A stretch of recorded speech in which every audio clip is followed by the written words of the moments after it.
So welcome to the HKS Energy Policy Seminar. I'm Joe Alden. I'll serve as the host today. As a reminder, we're meeting here in person and on Zoom. So welcome to everyone who's joining us here in the Rubenstein building, as well as everyone, our alumni, our friends and colleagues who are joining us on Zoom for today's seminar. We're thrilled to have with us today Emily Grubert for her talk, Planning the Mid-Transition for Just and Sustainable Decarbonization. I have to check because sometimes the titles change between when we get them and when our speaker shows up. So Emily, thank you for not changing it. Yeah, so Professor Grubert is an associate professor of sustainable energy policy in the Keough School of Global Affairs at the University of Notre Dame. She's a civil engineer and an environmental sociologist who studies how we can make better decisions about large infrastructure systems, particularly related to justice-centering decarbonization in the U.S. energy system.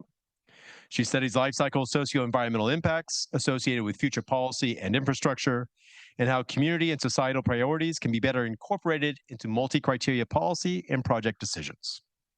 Her major methods include scenario analysis, life cycle assessment, survey and interview research, and text mining. Emily, welcome to the Energy Policy Seminar. Thank you so much. And I think I got my microphone on. Great. Perfect. Thank you so much for coming today and for having me. It's really a pleasure to get to talk about this because, as you can probably tell from the title, this is a tiny issue that doesn't have that much behind it. But joking aside, I think this is a really exciting thing to get to talk about in pretty interdisciplinary audiences. So really looking forward to the questions. But I'm going to talk for about 45 minutes or so and then take questions at the end. So thank you all again for being here. Not migrate. So one of the things that I kind of want to leave you with today is hopefully not a sense that this is a whole bunch of really impossible issues, but rather that there are a lot of extremely predictable major challenges that we see coming with the energy transition. But because they're predictable, we don't necessarily know when exactly, but we know that these kinds of things are likely to happen. Because they're predictable, they're actually things that we can spend some time figuring out how to solve. And I think my maybe core point about this transition period where we move from a mostly fossil-based system to a mostly not fossil-based system is that we can see a lot of this coming, but we haven't really bothered to deal with it very well. So that's simultaneously terrifying and actually hopefully a little bit inspirational for spring, that this is, I think, quite solvable in many cases. We just actually have to bother to do it. So with that preamble, in general, when we think about reaching international targets for climate, which are basically net zero greenhouse gas emissions, preferably by mid-century or earlier, what that actually entails is not just building a whole bunch of stuff. That's obviously a huge piece of this too, but it also entails closing probably most of, or dramatically remaking about 80% of the global energy system. That 80% number is true for the United States. It's also true for the world as a whole. Which fossil fuels we're talking about are a little bit different looking at where you are, but generally speaking, we're talking about 80% of marketed energy.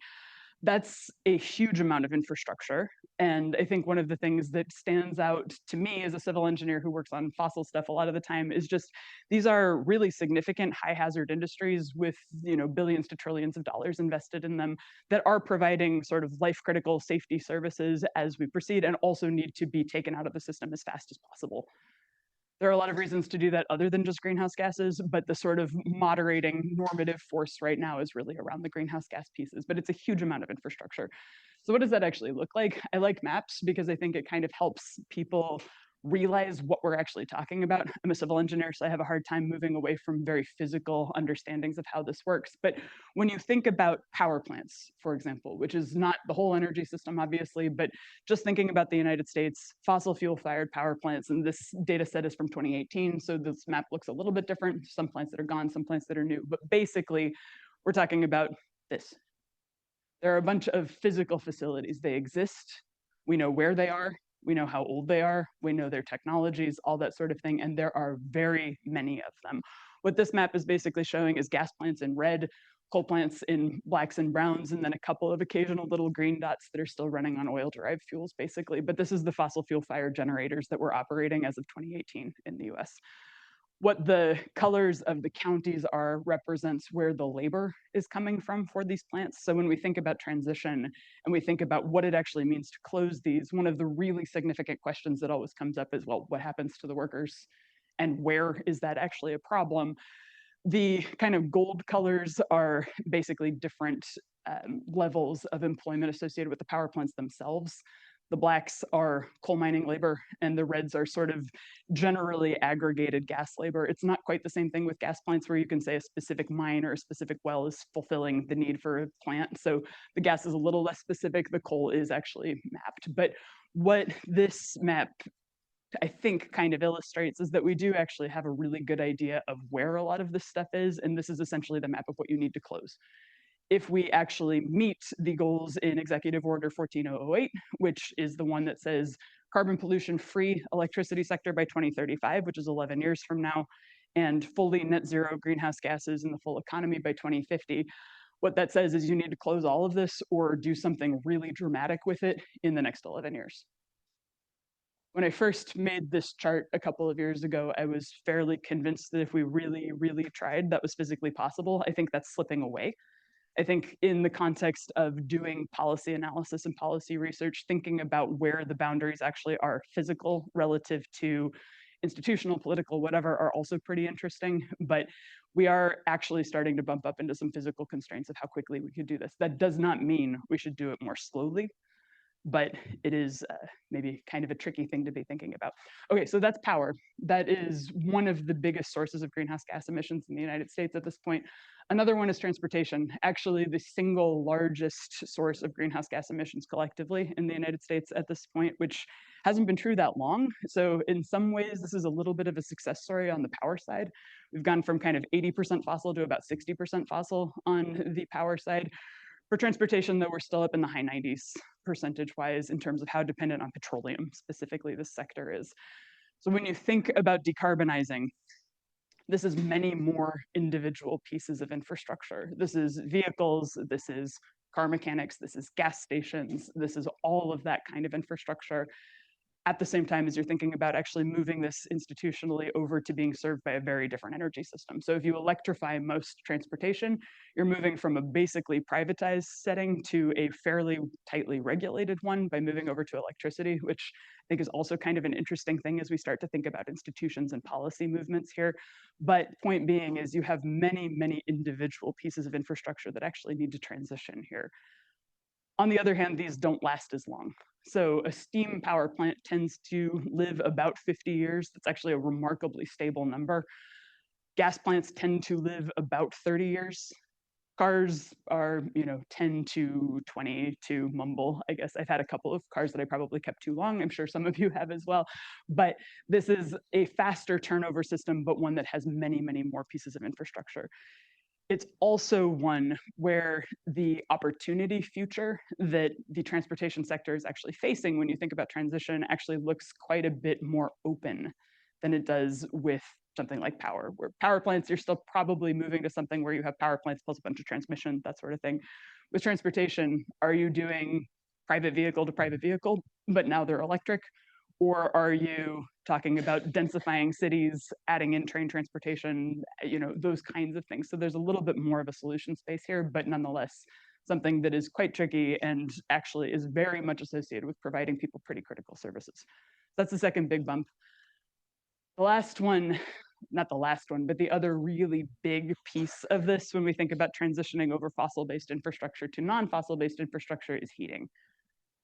And this one, frankly, is probably in some ways the hardest. What this map is showing, and this was a thing they put together for the Washington Post recently that I thought was nicely done, is basically the dominant heating fuel at the county level, I think, in the United States. The gold colors, or the light gold colors, are electricity. I think a lot of the time people are kind of surprised to see that the South is already basically electrified.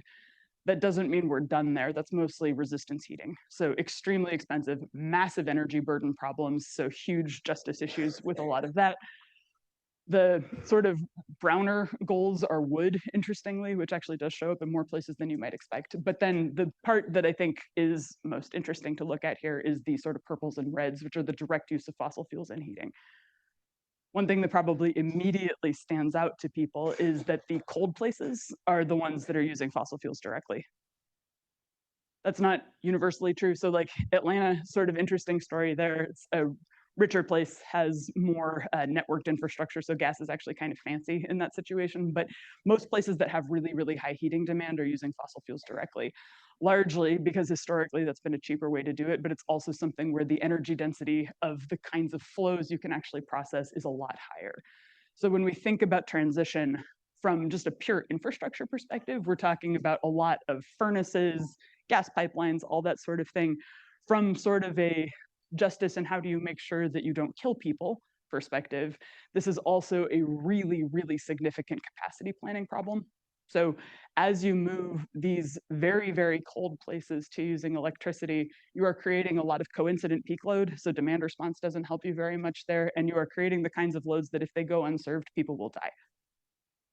This is a really, really significant transition problem and is what is driving the expectation that the power grid is likely going to move to a winter peaking situation, which is not that helpful when you have a lot of solar, which is still a very useful thing to have. But you end up with these kind of structurally challenging situations where you need a lot of power in the winter potentially. So huge transition problem just from a physicality perspective. Again, furnaces maybe last several decades. They're in people's houses. People tend to not want you in their house. It's a lot of individual things that need to switch over that have long lifespans. And also, if you screw up, that's a really, really bad outcome. Not that the other things are not, but when you really start to think about where the risks of not doing this well might be, the electrified heating in very cold places is one where we really need to know what we're doing. One of the things that's kind of interesting, and I will drop this just as a nugget and then not talk about it anymore, is that a lot of places that are already rural enough that they don't really have networked gas infrastructure, which is kind of the thing that's hard to move away from because you're reliant on these big networks that actually have a lot of economies of scale and all those sorts of things. You can kind of see these interspersed, but through the more rural parts of the Midwest, you have a lot of people on propane. That's a really interesting thing to notice when we start talking about how you de-network over the course of maybe several decades, but still make sure that people have backups. So I will drop that nugget and then move on from propane immediately. All right, so one of the core theses that I've been kind of talking about and that I'm talking about today is basically that as we get through this decarbonization process, which is a normative directional process that is focused on an end goal of zero carbon emissions and hopefully a bunch of other things as well, other pollution, equity challenges, et cetera, one of the core infrastructural challenges here is that you have this mid-transition period where you have both carbon-based systems and zero carbon-based systems. And one of those systems is getting smaller over time and getting disinvested. The other system is getting bigger over time and getting invested. They actually both need to be operating with each other fairly well in order so that you can actually continue services. You need to be able to maintain electricity supply, you need mobility, you need heating and cooling, all of these things. But basically you have two different systems that are operating under pretty different paradigms, probably for a few decades, even if you go as fast as possible. Again, this is not a good reason to slow down. This is actually a really good reason to speed things up. But there's this unstable period in the middle where you have a system that's operating and providing all of these services, but is basically running two different systems, neither of which the system is optimized to support. So you're moving from a stable situation that's designed around fossil infrastructure to hopefully a stable situation that's designed around non-fossil infrastructure, but they've both got to move in the middle. One of the core points about this mid-transition period that I think is where the interesting analysis comes from, and again, where these very predictable problems start to emerge that we haven't really dealt with, is that you have carbon and non-carbon based systems that are actually constraining each other. It's not really the situation where you have two entirely independent systems. They're both optimized for themselves and having a great time providing the services that they're serving. You're actually in a situation where both systems are big enough that the other system actually needs it. So you have a situation where you actually do need to operate these things conscious of each other. I think where we're starting to see a lot of really interesting motion is mostly in the electricity area. This hasn't really started to happen in other spaces, but basically you end up in a situation where the existence of the new system is starting to pose constraints for the fossil system at the same time as the sort of existing monolith of operational parameters that we've decided for the energy system is constraining the new system as well. So it's not that if you have a couple of solar panels and a wind farm, you automatically are in this period. You start to deal with these issues once you get to the point where the renewable system is big enough that the fossil system is having to react. So really fast ramping from gas plants, which is what we're already kind of starting to see, but simultaneously curtailment of solar plants because these systems are actually not quite operating together. One of the other things that's actually kind of interesting about this analytically is that if you believe that we're going to succeed, which I realize is an if, but is I think worth assuming, at least analytically, if you believe we're going to succeed, this is a directional transition. One system gets consistently bigger, the other system gets systematically smaller. That doesn't necessarily mean that it's monotonic. You probably do have situations like we've seen in Europe recently where you do have some take back because of a particularly rough winter or a particularly rough summer. You turned on gas plants that you had expected to have off, like we're seeing in California, these kinds of things. But in general, you can kind of assume that the fossil industries expect to become smaller over time, which has never been true before, and really influences how we think about maintenance, investments, those types of things. Who enters the labor force, all that. At the same time, you have the other system getting systematically larger, and so is more full of opportunities, those sort of thing, but also starts to encounter qualitatively different operating conditions that it actually has to manage. So running a grid that's 20% renewables looks very different from running a grid that's 80% renewables. You can see that coming, but you don't necessarily know exactly when it's going to happen. The trick about this is that we expect literal decades, like again, even if you go as fast as possible, which I think this actually motivates rather than demotivates, we expect decades where both of these systems are actually too small to support everything. And again, we're talking about life critical services in many cases, but too large to operate without affecting the other one. So you are running in this non-ideal situation for both systems for a really long time. What that also means is that you are paying for both systems at the same time. You're probably paying for both systems at a level that is higher than their current share at the same time. So it's not necessarily the case that you just get to have cost declines the whole time if the renewable system is likely to be cheaper, because you have to make sure that you're actually maintaining and operating both of these systems through the whole period until you don't need the fossil system anymore. One of the other things that's sort of interesting about this is the different energy systems enter and exit this stage at different points. So sort of directionally, when we were looking at examples of where you really do start to see constraints, I know this is a classic thing where you don't really necessarily want to come up with the 80-20 rule de novo, but basically once you start to see one system at about 20% penetration is where we really start to hear about new disruptions. That point has been reached in a number of situations on the electricity side. So this map over here is basically showing share of electricity from modern renewables, so not hydro, essentially, all still well below the halfway point. But you can see through the middle of the country where we have a lot of wind, some of those systems are already in a situation where they are plurality renewable, maybe. In some cases, actually, I think there's one example now that is actually majority at this point, but in a lot of other situations, you have some renewables coming up, but they're still not the dominant factor. When you look at electricity, that is a very, very different story again than you see for something like transportation or for heating in cold weather places where you really haven't started to see that much movement yet. So again, we are anticipating problems that are predictable, solvable, all that sort of thing, but we haven't solved yet. One of the other things that I will point out about the mid-transition that's sort of interesting when you think about this in the context of like the just transition literature that's very focused on labor and how you think about transitioning workers is that you end up in this very challenging position where you can see the end of these industries coming for a long time. We've already seen a bit of a labor crisis, if you want to call it that, within the oil and gas industries, where the workforces are aging. You don't necessarily see a lot of new people coming in. The United States basically doesn't have mining engineering programs anymore, and most of the petroleum engineering programs have changed their names or gone away. That's not necessarily a bad thing. I think if you look at this from kind of a decarbonization perspective, this is promising. We would rather be training people in other industries.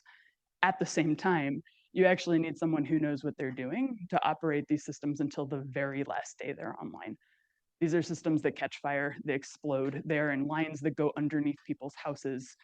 You don't want people that are just sort of casually there because it happened to be the job that was in town running these systems necessarily. Simultaneously, as these systems get smaller, attract less investment validly over time, they're also probably entering the most challenging operational conditions that they've ever been in, both because of climate dynamics and because of the technology dynamics that you start to get when you lose economies of scale. Most fossil systems are really heavily networked. And so when you start to lose parts of those networks, how you actually maintain, operate, et cetera, these systems gets harder, not easier. And so thinking about who's actually operating those and how do you guarantee to those people that you are actually doing something that is actually pretty important. You need to be committed to this going away, but we're going to make sure that there's actually a reason for you to go into this field and know what you're doing for the next few decades, probably. That's a tricky question. And this is where a lot of people kind of arrive at issues of, how do you make sure that those workforces have the ability to transition into remediation work, location matched, skills matched, this kind of thing. You probably can't get everybody that way, but there are some opportunities that are interesting to think about. But just in the back of your mind, thinking about this, it's not just money and investment that we actually need to be supporting for both systems at once. It's also labor, training, inspection, regulatory systems, all of that sort of stuff. So you are really running two systems at once for quite a while. To maybe put a slightly finer point on this, decarbonization, the way that I think about it, there's a lot of different ways to cast this, is basically two separate processes. You have industrialization, which I think in the academy we focus on a lot. It's really interesting, and it's the thing that's a little bit more hopeful. And then it's deindustrialization. And I use that word specifically because I think the connotation there is pretty negative. This is Rust Belt stuff, but it's true. Like, you are actually, again, doing diseconomies of scale, you are unlearning things, you are eliminating entire industries, essentially, when you really start to think about this as its logical conclusion. You cannot get to zero emissions without getting rid of a lot of stuff. And that's something that is, I think, worth thinking about. We talk a lot about the benefits of industrialization, new sectors, new opportunities for innovation, new technology development, all this sort of stuff. There's a huge number of benefits of that. Within the decarbonization context, that also is really helpful because it means that you are reducing climate change impacts. You're probably also reducing a lot of other environmental and social impacts associated with running fossil infrastructure. So huge benefits there. We talk a lot about the benefits of decarbonization. So climate change is obviously kind of the core motivator for talking about a lot of this stuff, but it's, again, not the only one. You get a lot of air pollution, water pollution, et cetera, types of benefits as well. But we don't really talk about the disbenefits of industrialization. I think this is changing a little bit, and particularly a lot of my sociology colleagues do think quite a bit about what it means to move to much more land-intensive resources, for example. When you move from underground resources to above ground resources, you are sort of fundamentally changing the way that people interact with these systems, and that sometimes can lead to quite a lot of backlash. We don't talk basically at all about deindustrialization. And I think that this is the thing that, again, if I have one overall hope for talking about this stuff, it's that people realize that there actually is quite a lot of opportunity here to get some low-hanging fruits. It's stuff we can figure out. Like, one of my favorite examples is, do we know what the minimum operating pressure is for all of the gas lines in the United States? That's a knowable fact, but I don't think we know it. But probably some people know it. We don't have a systematic understanding of it the way that we do for Max because we don't plan on things getting smaller. But there are a lot of situations like that where this is something that wouldn't take that long, wouldn't take that much effort probably, and would be enormously helpful for thinking about where we go next. I worked for the federal government for a couple of years on an academic leave, and I think one of the things that was most interesting about that experience was how much we were fairly consistently warned off of talking about deindustrialization in those terms. Nobody really wants to talk about coal plants closing. Nobody really wants to talk about, even more, gas plants closing. We've gotten to the point where we're a little bit more comfortable with the idea that the coal sector is going away, but nobody wants to talk about what happens to gas. That is really challenging because a lot of the kind of negative impacts you might expect from a lot of these things are, again, avoidable as long as you plan for them. But if we're not allowed to talk about it, or we think it's too scary to talk about it, we're probably not going to do a very good job. So that also leads into this question of how do you actually manage this mid-transition period? I think I sometimes get accused a little bit of being a fossil apologist, which I am absolutely not, but I think there is actually a lot of reason to think really, really carefully about what happens to the fossil fuel sectors. Just letting these things go away is dangerous. And it's also something that we probably don't want from sort of a remediation liability perspective. We don't want from a continuity of services perspective. There are probably some situations where you want a little bit of the fossil system to hang around for a minute until you're very sure that you can deal with the rest of the system, these kinds of things. But thinking about who's actually in charge of figuring that out and who gets to make the call of what actually happens is a governance question. And it's one that, again, I think is solvable, but we haven't necessarily spent that much time on.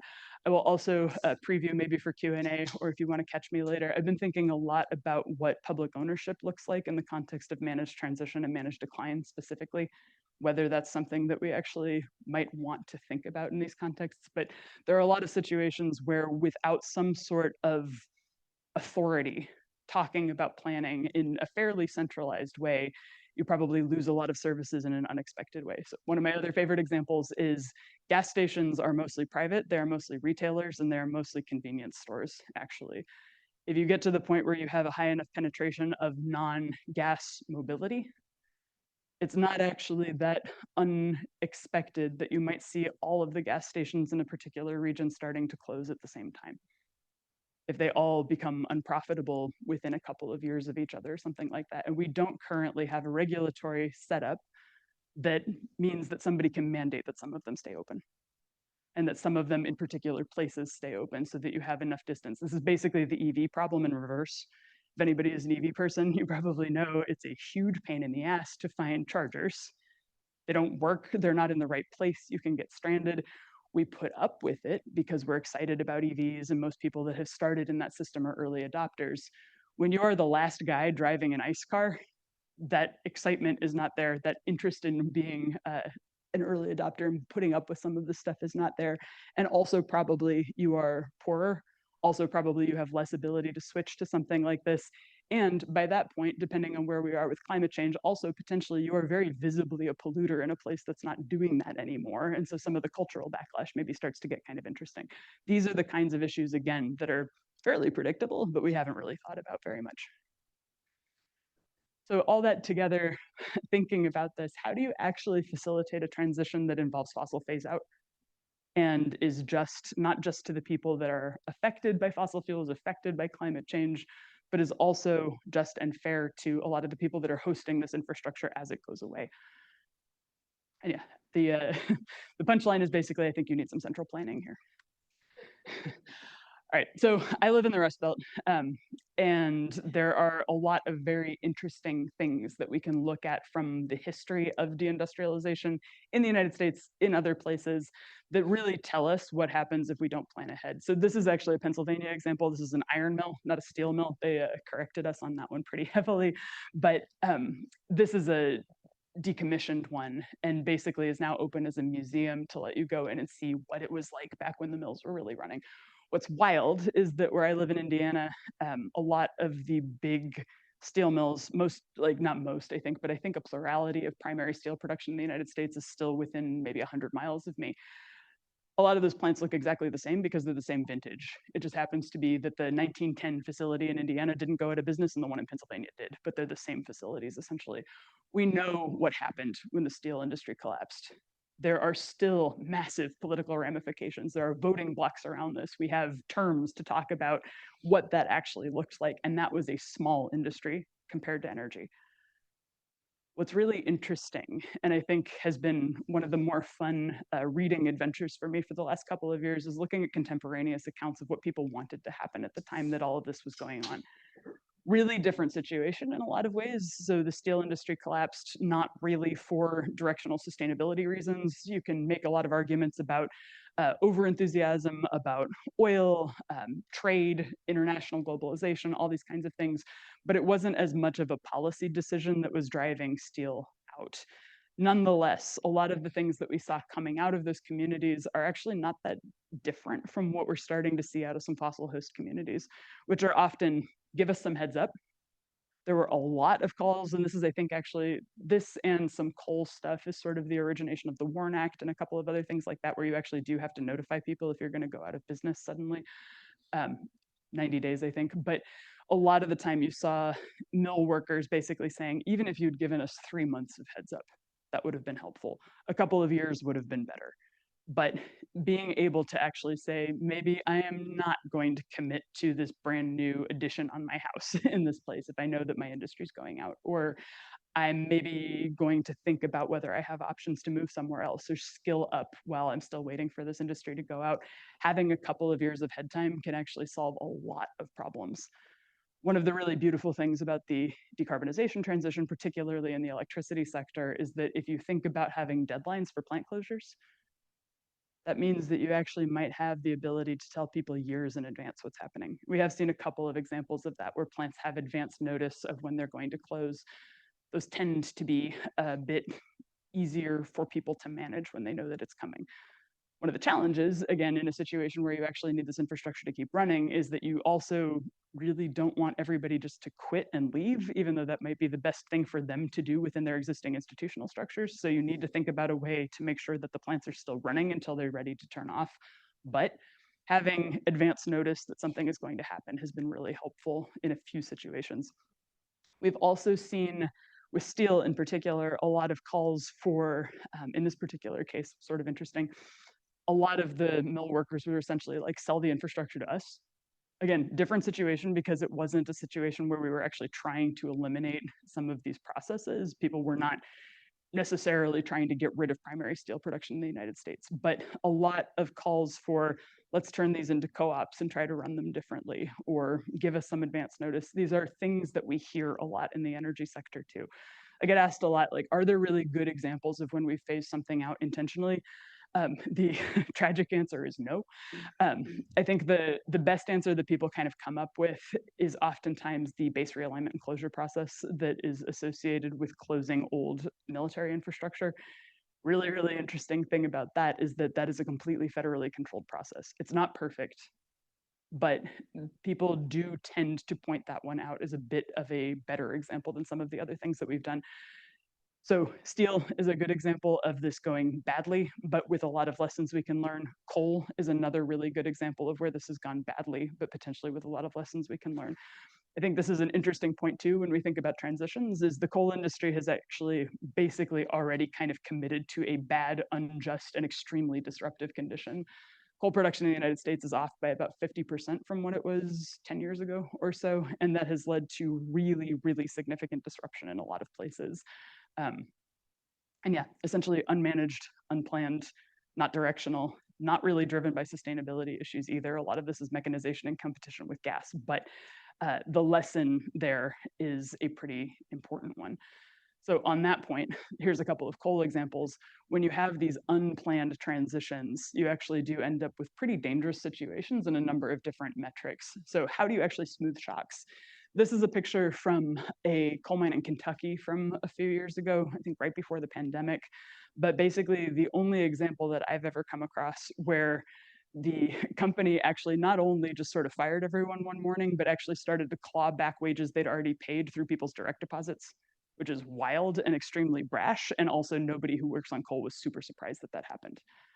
But you've got a lot of examples like that. As the coal industry has started to collapse, it's been basically a series of bankruptcies that result in massive public liabilities for what's going on, and people basically going from employed to not employed with essentially no notice, sometimes in kind of illegal ways. But this really nice paper by Josh Macy and Jackson Salavera a couple of years ago looked at coal mining in the United States specifically in terms of how bankruptcy was being used institutionally as a transition mechanism, essentially. And what they saw was, just looking at 4 companies, like pretty big coal companies, but only 4 companies between the years 2012 and 2017, through bankruptcies, about $5 billion in combined pensions and environmental remediation liabilities. So essentially you self-bonding and promising to put the coal mine back how you got it, was discharged back to the public, essentially. And that is a completely legal mechanism and is also something that we've started to see people using in the gas industry, utility industry, oil industry. Point being, coal industry is actually pretty small, and we've seen massive discharges of liabilities back to the public sector, the public sphere, really. This is something that's likely to continue to happen. So again, with this, where can we find warnings and where can we do better? I think the coal example is a particularly strong one because it's basically happening right now. To make that point a little bit stronger even, the other fossil industries are quite a bit bigger. I think people are often surprised to hear that coal mining employment is only about 50,000 people. I think the 2022 numbers were more like 40. Of those, the ones that are actually like at the mine face, not working in an office or something like that, is probably closer to 8 to 10 at this point. It's not that many people.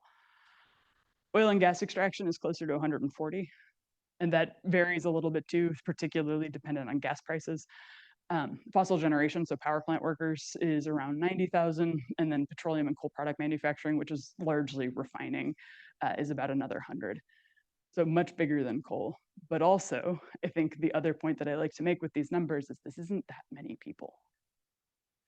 I actually had my undergrads calculate for one of their problem sets recently. If you believe in the social cost of carbon that's being kind of put forward now, what percentage of the social cost of carbon would you need to just pay out all of the workers in these industries? It's like 3 to 5%, depending on how much you assume the workforce actually is, even using the salaries that they're already paid, which is pretty high. You could relatively easily buy these industries out. That's something that we have seen in the past with kind of explicit transitions that are motivated by government action. So this is not necessarily held up as a great example of transition, but when the consolidation of passenger rail happened, and essentially a whole bunch of different train companies were turned into Amtrak. One of the mechanisms that they used was basically paying people out for a little while. So essentially, you can come work for Amtrak, you can take early retirement, and we'll give you, I think, 5 years of your wage. So there are precedents for doing this kind of thing. But I think the point is, first of all, cautionary tale. This coal transition has gone very, very badly so far. We're starting to see the same kinds of mechanics in the other industries, which are bigger, but also like compared to, I think university employment is about 1.2 million in the United States. I think Walmart employs about 6 million people in the United States. These are locally important jobs. They pay well. That's all true. It's also not that many people, but important ones to keep operating your system until it's ready to go. A lot of these jobs are location specific, and that's the other big challenge of actually making this transition work, is not forcing people to move. Obviously, you don't want to prevent people from moving if they want to, but part of the reason why there is a lot of focus on this is because you do end up with lots and lots of people that are consolidated around where a particular resource is. Not forcing them to move is generally a desirable outcome when you're looking at things, and this is part of the reason why people get really interested in remediation-oriented transitions. Can you use people with the same skill sets, basically cleaning up the stuff that they know how to work on? Like I probably am not the right person to go cap a bunch of abandoned oil wells. Somebody that drilled those wells probably knows a lot more about what that looks like. It's not a perfect match, but they're in the same places. They're probably closer skills-wise than you would expect in like solar or something along those lines. One of the other things that comes up when we think about danger and what a lack of planning actually means is that in this period where you have two systems, again, neither of which is actually big enough to supply everything, and both of which are big enough to constrain each other, you have to be really, really clear on which system is providing which service. And probably somebody should be checking that and making sure that you understand what exactly is going on. So this is a chart. This is the very famous, at this point, ERCOT frequency chart from Winter Storm Uri a couple of years ago, essentially showing, or this is generation actually, but essentially showing why they almost lost that whole grid. One of the things that was kind of deemed to be the big problem in that situation, obviously we can relitigate exactly what went wrong there, but there was an expectation that gas plants were going to be much more available than they actually were. And a lot of them had not been designated critical infrastructure. A lot of the lines that were actually supplying those plants had not been designated critical infrastructure. They weren't winterized, this kind of thing. So the people that knew that wind and solar was going to drop off in a storm like that, that was anticipatable and it was deemed to be okay because the gas system's there to back you up. but nobody checked to make sure the gas system knew that it was its job to be the one that was backing you up at that point. Kind of a one-off example, but one that is likely to become more and more common. Also, a little bit of a general plug for how do we operate the hydro system in ways that are sort of interesting. This chart doesn't really show it, but there is some evidence that the very small amount of hydro that Texas actually has maybe saved the grid that day. So interesting stuff when you think about who are you relying on, what resources do you already have, and how can you operate them differently to actually save you. One of the things also that I like to point out with this example, just because I think it's one that kind of sticks in people's heads because a lot of us remember this, in the decarbonization modeling community, I think there is a little bit of a conventional wisdom that you need a lot of natural gas backup so that you can run a couple percent of the hours of a year when you have Dunkelflaute situations or something along those lines. So maybe keep a bunch of gas generation to operate a few hours a year. I think one of the things, again, I am overly infrastructurally biased as a civil engineer, but one of the things that panics me about that kind of conclusion is that assumes you have, depending on which system you're looking at, somewhere between 200,000 and 2 million miles of pipeline that somebody is maintaining that is going to be accessible to you that day, which is going to be the most difficult condition to operate in that you probably encounter that whole year. That's why you need the gas there. It's very much a situation where you're talking about taking a system that is currently sized to run at 100%, thinking about bringing it back down to 2%, and then needing to figure out, are you actually sure that's going to be there when you need it? Especially when people don't have practice running it. Again, you are in the most challenging conditions that you're actually in, this sort of things. I get really worried about reliance on small amounts of fossil networked infrastructure as backup as we get into deeper and deeper decarbonization. So kind of a side note there. The other analogy that I think comes up here a lot, if you've ever been in one of these situations, is we don't test our fire water systems in buildings that often. And a lot of the time when there's a fire, they don't work. Because if you don't try to run something every year, every 6 months, whatever, you might not notice that it broke. Similar situation here, especially if you're, again, only relying on these in the absolute most challenging conditions. So I think this is a good reason to think about, what kinds of expensive but reliable stuff maybe could we think about in place of having to maintain this entire infrastructure. Right. So last couple of main points, I think these are maybe a little bit flippant, but true. Abandoning high hazard infrastructure is a bad idea. We know this. Fossil infrastructure in general is high hazard. I worked with a guy at one point who was doing some offshore oil development stuff who would frequently sit his team down and basically say, we're working on bombs in the middle of the ocean. And the second you forget that is the second that your designs start to get really scary. But this is stuff that can blow up if you don't maintain it. This is stuff that can really lead to really significant environmental contamination. So coal mine stuff mostly on this side, but we know what happens when you abandon things. You end up with massive environmental liabilities that create really long-term health impacts that are hard to eliminate. You end up with explosions, these kinds of things. So just abandoning it is a bad idea. But again, this comes back to this point that you actually do need to plan what to do instead. This is some interview research that I did in North Dakota a few years ago, but basically a lot of people talking about what was happening when the Bakken bust started to come through. And this is a very boom bust place if you pay attention to the oil markets and the Bakken in particular. But a lot of people had stories about this even when the oil prices were still relatively high, of people just walking away from buildings, from infrastructure. And then this other one that I always think is really interesting, basically people talking about how a lot of stuff that they were willing to tolerate when the money was good starts to become a lot less interesting to them when they're not benefiting at all. So my kid's nose has been bleeding for a couple of years, and when we were making enough money to pay for that, that wasn't so much of a problem. But now that we're not, I would like that to stop, please. And like this kind of thing, I think is really indicative of the fact that we do sort of tolerate abandonment pretty well. And that's not a positive thing, but we institutionally tolerate abandonment in the United States in these sectors. And that's not something we can do when we're talking about 80% of the system. So overall point, phasing these industries out actually requires a lot of special care. This is gas transmission infrastructure, so not even distribution, but kind of to this point again with maps showing you that this is running under your street, running under your city. This is a lot of stuff. It's expensive, and you actually do need to do a good job. This is also, in many cases, infrastructure that has been systematically underinvested in for many years. Deferred maintenance is a huge issue in a lot of these industries. So you are dealing with further disinvestment, catching up to deferred maintenance, climate change issues, massive operational differences. This is something where we actually do need somebody kind of monitoring and planning what's actually going on. And the backdrop to all of this is simultaneously, you need to make sure the new system is actually there and ready to take over for you. You can't just close something without having an option for people to do something else. You can't just turn off the heat without a backup. And so this is the other point where I think the really strong argument for coordination and probably a slightly more centralized approach comes in, is that you actually do need someone to actually orchestrate that zipper of stuff goes off, stuff comes on, probably operate it together for a minute until you're sure that you know what you're doing, and then you can start to turn off the old stuff. But this is not something that you should probably let like pure competitive forces handle, because it's something where you actually do have a lot of, again, life critical, safety critical issues going on in the background. And so you're probably willing to accept some inefficiencies in order to make sure that you're handling all this really well. All right, so one last point, and then I actually will stop.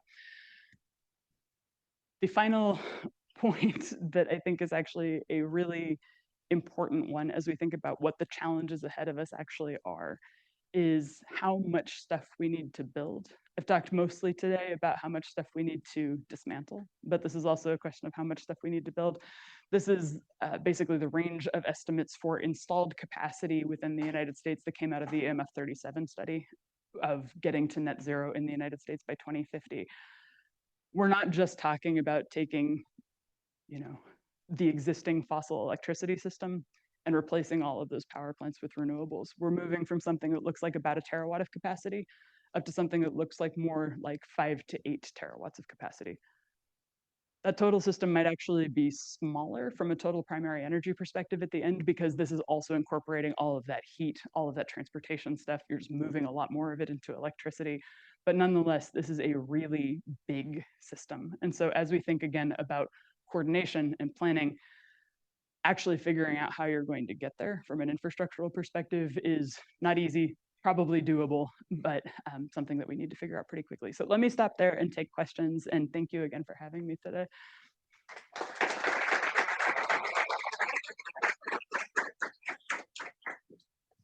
Thank you, Emily. I'll ask the first question, and then we'll open it up to questions from the audience. I didn't hear you say China. I didn't. But I kind of heard it implicitly in some of this. You talked about steel. One of the big challenges when we think about the Midwest and some of the pressures in the manufacturing sector over the past 20, 25 years has been, we think a lot, this sort of China shock with international trade. We see now a focus in public policy of trying to build out manufacturing capacity in the clean energy manufacturing from the Biden administration. How do you think, how would you go about evaluating whether that is an effective strategy for trying to create new job opportunities in these places that are likely to deindustrialize as we decarbonize? And what might be some ways you might tweak some of these policies to be more effective if you think they may suffer from some shortcomings? Yeah. Oh, great question. That's really embedded too. So now I get to soapbox a little bit. So thank you. I think to take the second part of that first, just in terms of how we handle policies that really think about reshoring stuff, onshoring stuff, depending on what you're actually talking about and what that means for many of these communities. I didn't talk about this super explicitly, but I don't think you can do this without a really strong focus on pretty much universal social welfare programs. Like, it's been my sort of, I think, increasingly less spicy opinion for a minute that like something like universal healthcare in the United States is actually a prerequisite for the climate transition. A lot of the reason that people get really worried about some of these transitions is because they'll lose their healthcare if they lose their job, you lose your housing if you lose your job. Like, there's a lot of stuff that is very much tied to people needing to access services. If you have a situation where you focus, first of all, on universality, because it's not just the fossil host communities that are suffering here, right? Like, you don't really want to favor them necessarily over places that are losing their ability to exist because they're coastal or whatever. There are a lot of places that have been really dramatically affected by massive environmental justice issues for a very long time, those kinds of things. So this is the universality piece of it, but the stability part of it, I think, is the other real, like, if you just want to go fully instrumental, I don't think you can move forward without convincing people that actually, yes, you are going to be able to have the services that you need. You can trust us in this time that is going to get a little zany for a minute and is probably going to be a little unpredictable for a while. But because you know that you have access to these things that you need, generally speaking, people are a lot more comfortable with moving forward. And this has been kind of borne out in a lot of studies that start to look at sort of social welfare packages alongside environmental policies. But this issue of, I don't necessarily think that it's a good idea to try to focus a lot of the new infrastructure in the same places that have already been industrialized. I think there are some cases where that makes a lot of sense, but we sometimes, I think, over focus on one-to-one replacements a little bit. And you don't necessarily need to do that if you move away from a paradigm where people's stuff basically depends on their job. To this overall point about manufacturing capabilities, China, whatever, I think one of the other things that I think about a lot as we think about this transition, and part of the reason why I wanted to show that picture of how much infrastructure we actually need here. Interestingly, the United States is not exactly self-sufficient from an energy perspective, but we're pretty close. This is a relatively recent thing, but we are now the biggest oil producer in the world and the biggest gas producer in the world, and we produce about as much as we use. I think we're a little under on oil and a little over on gas, but pretty close to, not islanded exactly, but we are pretty close to producing about as much as we use. Similarly with coal, we had been the largest coal producer for many, many years, and as the industry's essentially collapsed, I think we're number 4 now. But between that, renewables, whatever, the United States is sort of unusually a giant consumer that is also a little bit islanded. As we think about moving toward a situation where you need so much more renewable capacity, what it actually takes in terms of where you're getting that stuff actually does kind of require thinking about developing the capacity to be basically self-sufficient in that as well. So I think there's a lot of conversations. I know this is not the only China conversation, but I think there's a lot of stuff that comes up of like, well, we'll just import things. We have to go from 1 terawatt to 8 terawatts, and we're starting from, a few hundred gigawatts on the renewable side. So basically 0 to maybe 8 terawatts of renewables. So does China, probably, and all of these other ones that are proposed to have excess manufacturing capacity. I think just from a physical reality perspective, we need to think very carefully about what we're doing to encourage the ability to actually provide this stuff without necessarily needing to sort of appropriate it from a lot of other places that are probably also going to need to do these things. And again, this all assumes success. This is not necessarily a picture of how the world actually works, but thinking about how you get to a point where you have enough manufacturing capability to support yourself, I think is pretty important. It's also sort of interesting that a lot of wind and solar farms, so far, we're seeing about a 30-year lifespan with those too. So you're not necessarily actually in a situation where you build this all once and now you're done. By the time you're done building it, you need to start again. It's like painting the Golden Gate Bridge, right? Like you go back and forth. So you probably can actually develop pretty stable industries relatively quickly with this stuff. From a planning perspective, too, I think people bring up the Chinese example a lot. And yeah, not all of that translates directly, but when you look at goal setting and moving toward the goal, particularly in renewable build out, there's a lot to recommend the central planning approach. Let me open it up to questions from the audience, please.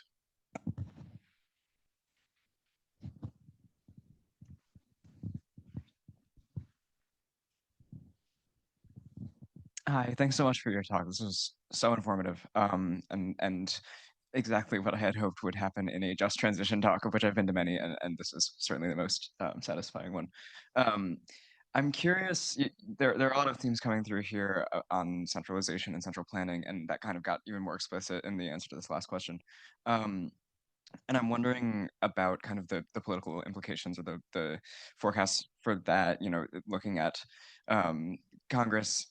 It's incredibly unlikely to do anything of that kind. EPA kind of tried to do the very first baby step in that with a Clean Power Plan, and then, like, forgive my tone, but Correct. SCOTUS made up doctrine to protect industry, and now we have the major questions doctrine, and that's a problem for all kinds of, especially like centralized policies for major transitions like this. So I guess my question is, like, where do you see avenues for the kind of centralization of this transition of, this is a separate thing, but the kind of universal healthcare or other universal programs that are needed. Is that a federal avenue that hasn't been explored yet? Is that state governments less centralized, but perhaps a better target? Yeah, where are you looking? Yeah, everywhere. It's a multi-scalar issue, but no, you're right. Like this is not something that's going to happen within our existing system. Again, not to be super flippant, but like what we're doing isn't going to work. So regardless, we need to do something else. And I think that really thinking about how you build political power to make some of those changes is really, really hard, but probably worth it.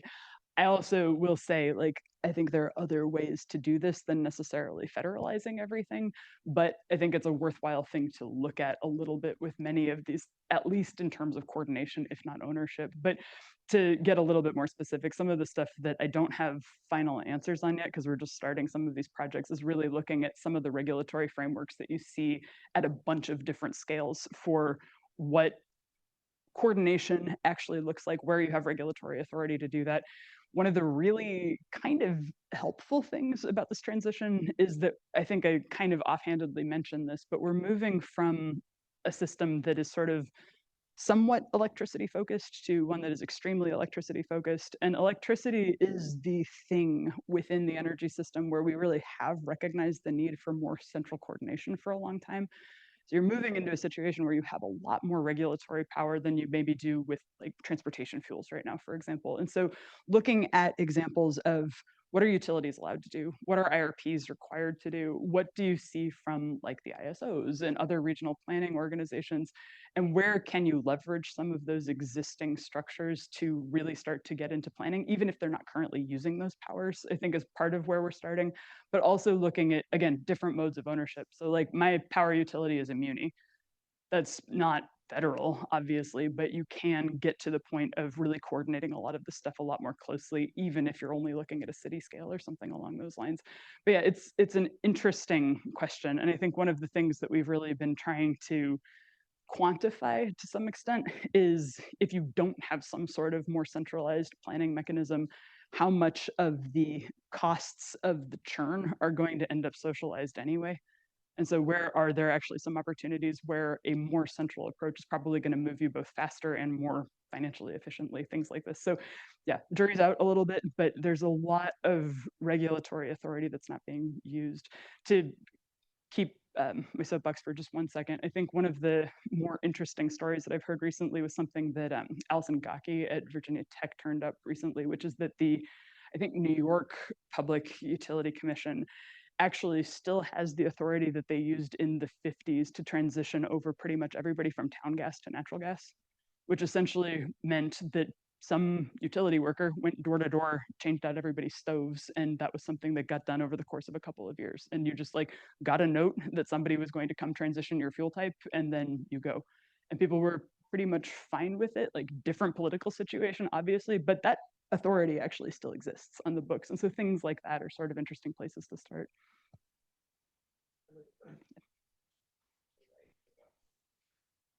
Check. Oh, there we go. Emily, thanks so much for this.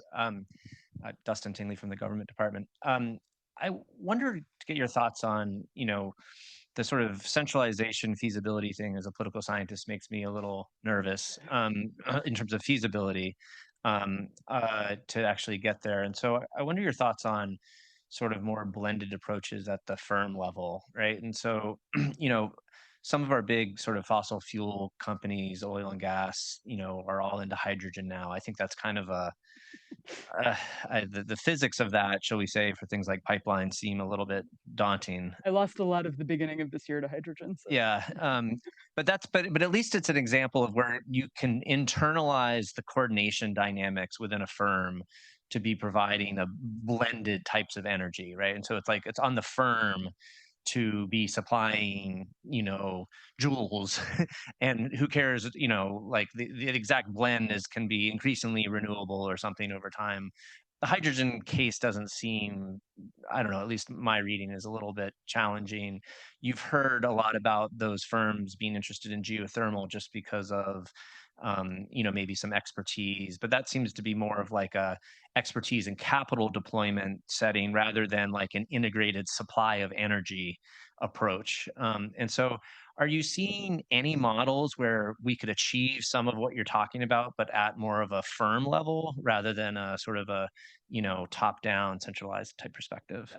And I think like this is maybe a one-note answer, but the utilities, I think, are probably the place to start. Some utilities are not great actors, obviously. So I think this is one of these things where like some of the coordination stuff is necessary, but not sufficient. But I do think that the ability to actually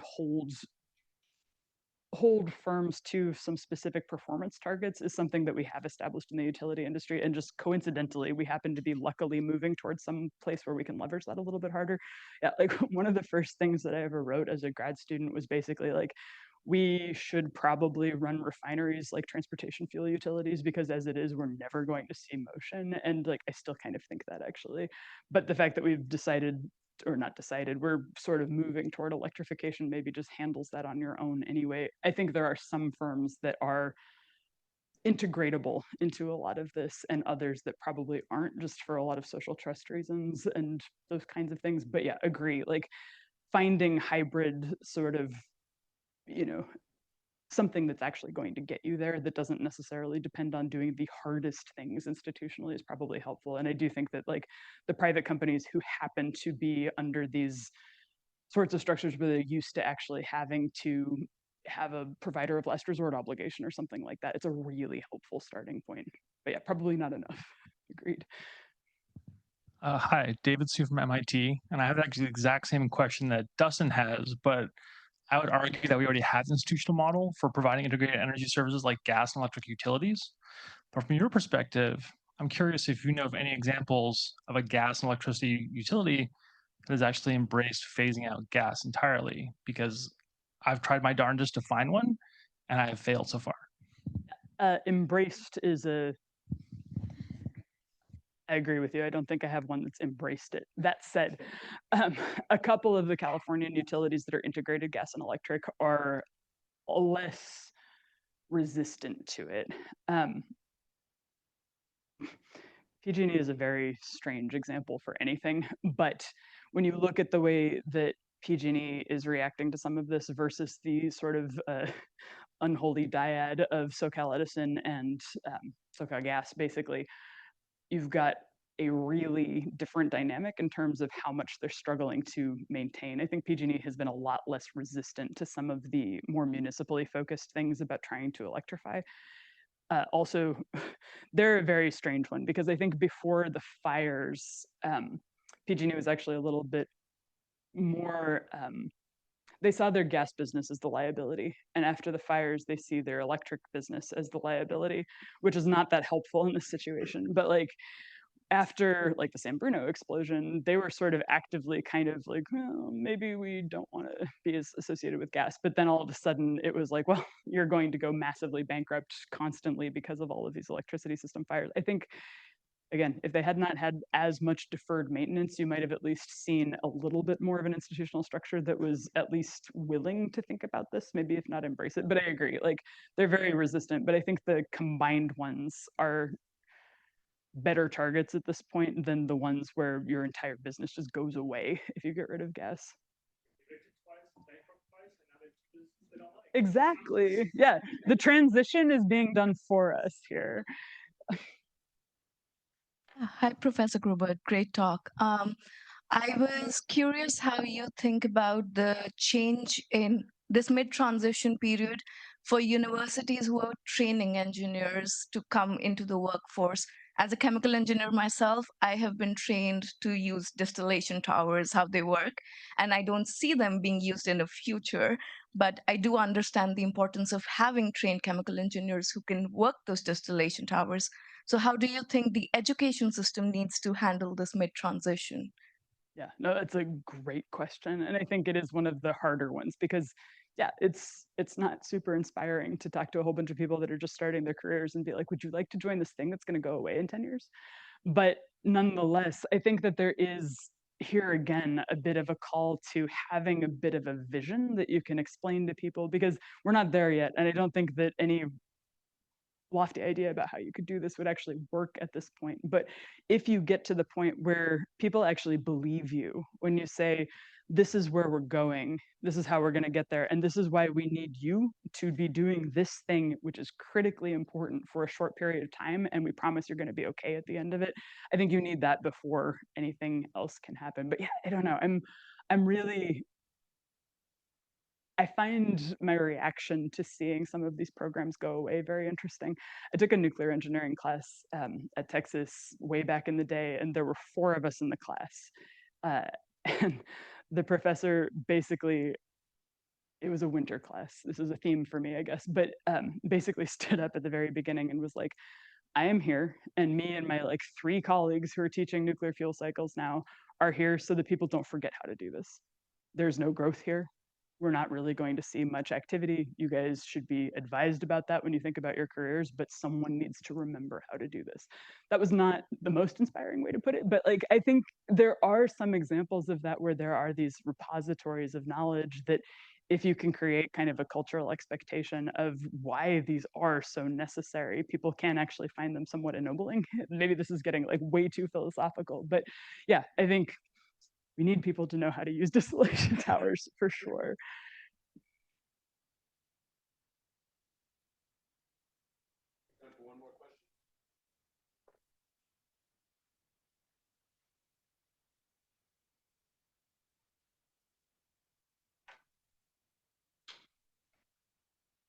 I see Bill also.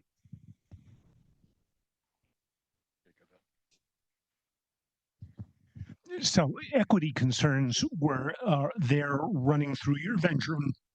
Who's going to lose? What might you do to make them whole? Can you bring that up, though, to the front and say, if you were trying to build this planning system for the mid-transition, how would you talk about the issues of fairness and representation? Would you foreground them to some audiences more than you did here? How would you even think about it analytically? I think, thank you for that, because I was trying to figure out, it's a hard thing to put everything into 45 minutes, and I wish I had talked more about that actually. But I think when you think about actually changing institutions to be more structurally suited to justice, and like even going beyond equity, I think equity is a really important thing, but like really thinking about this as a full ass justice situation, like having a system that has some centralized planning to it is a designed system. I think within a designed system, you have a little bit more control over what kinds of things you can design into that. And so one of the things that I think is actually really important as we think about the future energy system is designing around services rather than the system itself. So like, what I mean by that is basically, I want a system that is optimized around making sure that people are the right temperature all the time, and that this is not income-based, it's not whatever. That probably means caring a lot more about the building system, and it maybe means caring a little bit less about the electricity supply system. Maybe not, but like one of my still kind of spicy opinions, I guess, is that I don't think we necessarily need to be designing for a renewable electricity system that has 5 nines reliability. I care about reliability, but I don't really care about reliability of electricity supply. I care about reliability of service. And do we potentially have other ways to have this system providing services that allows us a little bit more flexibility on some of the supply sides? Like if you have buildings that can actually hold temperature for 5 days, how big of a deal is it if the power goes out for a couple of hours? Maybe not huge. And like, not that this is a desirable thing that we should design for an unreliable system, but I think we have historically not thought about this from a service provisioning perspective.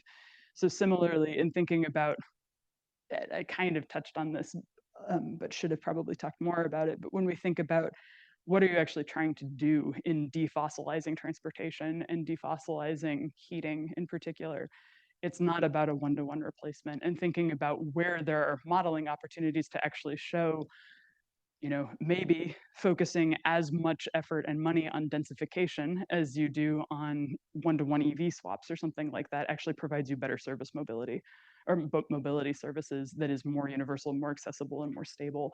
Maybe thinking about investing in, again, buildings rather than only backup systems for heating or something like that gets you to a place that's a little bit more focused on what you're actually trying to do. I think this is also a really interesting one, though, because I'm a life cycle assessment person, and that whole method is very much organized around marginal issues. It's things per something else. I think what we really lose in that mechanic is that there are sometimes situations where you're probably willing to take on something that's a little dirtier because it gives you something that you want. So, for example, if you're designing really around services, maybe you tolerate leaving a gas plant open for a couple of extra years so that you can make sure that you're actually going to be able to keep providing that service. And maybe you're actually okay with that because it's more likely to get you to your end goal of full decarbonization without disrupting continuity of service or something like that. When you're working within a system that is purely rewarding you based on immediate marginal carbon intensity, you lose some of those opportunities to flex a little bit of the system that you have in order to provide the things that you want. So I think really the service focused piece of it has got to be the way that you design, and justice doesn't follow from that. But without starting there, I don't think you get to a structurally just situation. Almost your whole presentation was a production instead of a servicing perspective on the energy transition system. You think it would look a lot different if you went back and did the same title, but from a service delivery or service provision perspective? I think maybe so. I'm actually really glad you bring that up, because maybe this is a case of me not trusting my audience enough, but I think people are better able to come along with this argument on the supply side a little bit, just because that's where a lot of us spend time. But yeah, like some of this is different if you start from the service side, but I think the core point that there's a whole bunch of legacy infrastructure that actually needs to be managed quite specifically is true either way. The difference is more in what you build, I think. Yeah, exactly. And like one of the studies that we did recently was basically suggesting that if you really focus on deep building efficiency, maybe you cut the amount of new electricity systems you need in half.